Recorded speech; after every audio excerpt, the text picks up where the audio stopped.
Hello, welcome to How to Play Counter Cameroon. Yeah, I'm not 100% sure this simple two-player dice game's played in Cameroon, but we included the flag in the map just for reference. You're going to need 4 dice, a score sheet, and something to write with. And this is what the score sheet could look like. Basically, all you need is 4 boxes for each player, so 8 total for each dice value. Now, these dice values are going to be worth more points the rarer they are. So you're going to be taking your 4 dice and dividing them into 2 combinations that can fill out a row's value until that row is complete. There's 4 of them, so once you get 4 X's in that row is complete. And then you'll score that row for however many points it's worth. So I got everything we need here. I went extremely cheap with my scorecard today because I didn't feel like doing hours of MS Paint for each roll.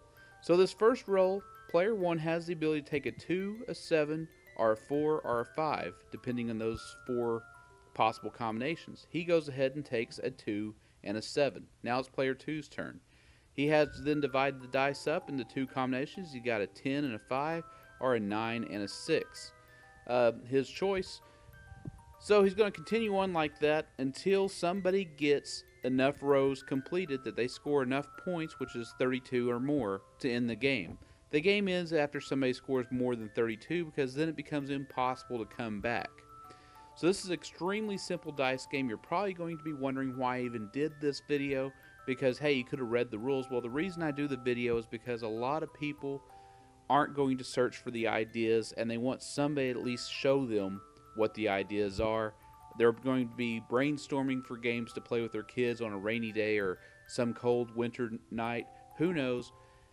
This is much easier to find games on YouTube than it is reading rules. You're never going to get the appreciation for a rule book being read as you are to see it in action. I think a lot of people learn easier watching a game played than trying to read the rules and play it themselves. I know I do. So it's really simple. There's a rare 12 there. Let's see. Yep, he took it. And you're just going back and forth over and over until somebody gets 4 in that column. Now, once 4 gets marked out in a row, that opponent's side of the score sheet gets crossed out. So they can no longer enter numbers there, which it wouldn't matter because they can't get those points.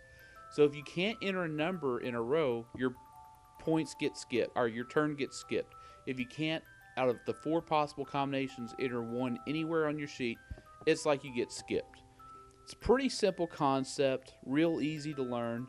So we got a lot more dice games like this coming up. Have one very similar to this that I'm going to be doing soon called You Only Dice Twice. It's also a 2-player, but slightly different rules. We also have a card game, Indian Chief, coming up. Eventually we might do a video on Dice Poker, which is a dice game where you have an element of bluffing and gambling involved. And of course, all gambling games can be converted into a limited number of points games using chips to count points. We also have a dice game called Power Play, which is similar to Can't Stop, coming. I also have a card game called Basra coming. It's a 2-player card game. It's one that I've played on an app because I do not know the point system well enough to administer it myself, but it's a really good one.